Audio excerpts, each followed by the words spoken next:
We are well into the Ruben Amorim era at Manchester United, and it's time to take a look at how he's impacted the club.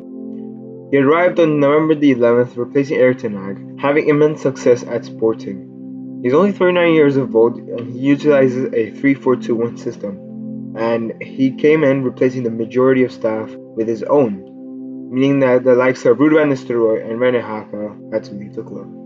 And after the international break, in his first few games, he had a pretty promising start, with a draw against Ipswich and then wins in the Europa League against Bodo Glimt and Premier League dominating win against Everton, with Xerxes and Rashford both scoring braces. And looking at those three games, it's fair to say that it's been a good start. He used similar tactics to when he was using from Sporting. The team was still a bit shaky defensively, but they were scoring more goals, and they were also scoring more range goals from minute 1 to minute 90. However, after that, the performances did not go great, with a loss against Arsenal and a loss against Nottingham Forest at home. The loss against Arsenal was a bummer. We conceded 13 corners and they scored 2 of them. And against Forest, they only had 3 shots in target and they converted those 3 shots. This game did also Onana had a poor display. But those were covered by 2-1 wins against Victoria Plessis in Europa League and against Man City, but a very out of form Man City, where Amad Diallo was again superstar. However, after that Man City game, it has all gone downhill for the club.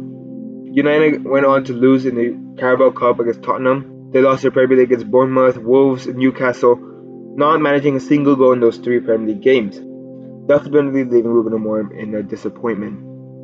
And looking at his start, there are some positives and some negatives. In terms of the players, the positives, Mazraoui, Ugarte has been a beast. Hoyt has got his few fair goals, but it's still inconsistent with his performances. Maguire is looking like his best version again, and Amad Diallo has just been that danger from the right wing. The right wing spot that United have been looking into for a long time now. And I think the good thing about Ruben Amorim himself is that he's not afraid to drop the big players, such as Garnacho, such as Rashford. He's willing to play entirely his own team, and it looks like he has a certain vision which he is implementing.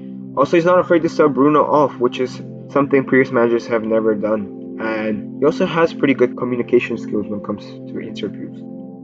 But despite those positives, the question is raised. What has actually gone wrong for Ruben Amorim so far? I think the biggest problem that United have suffered, and I think everyone will agree, is set pieces. United have conceded too many set pieces. And it's time that they look into improving the defensive structure, how to defend these set pieces, because we've conceded goals against Arsenal, against Bournemouth, Forest. Also, goalkeepers have not performed the best, with Andre Onana having few errors similar to last season, despite starting this one really strong. Also, Alti Binder had a poor display against Tottenham in the Carabao Cup, which led to their elimination.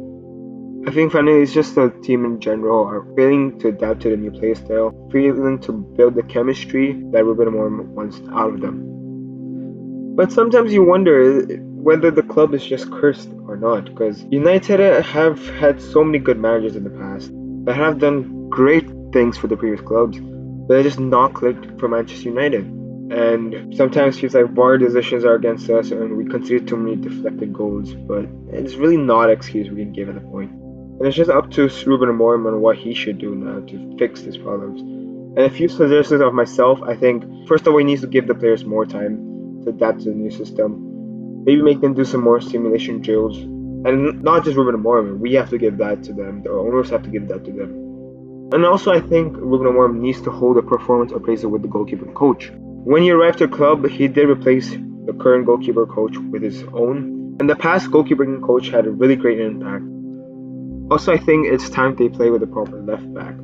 Diego Dalot is a good player, but he's not left-footed, and sometimes you just need that left-footed player in there who can deliver those crosses, make those overlapping runs, and not have to use their weak foot at times. And United have been unlucky with that, with Martial and Luke Shaw being injured. So maybe it's time to look in the youth academy like Harry Mass, or maybe loan or sign someone in January window to bolster a position. But in general, I just think it's about the time, and it was prevalent in the game against Liverpool, where United did draw at Anfield itself, showing promising signs once again, and showing why United players need the time to improve. Well, that was my analysis on Ruben Amorim's start at Manchester United. And I want you to drop your comments on how do you think Ruben Amorim has fared so far in the club. Like always, thank you for watching. Don't forget to subscribe to the channel, like the video. See you next time.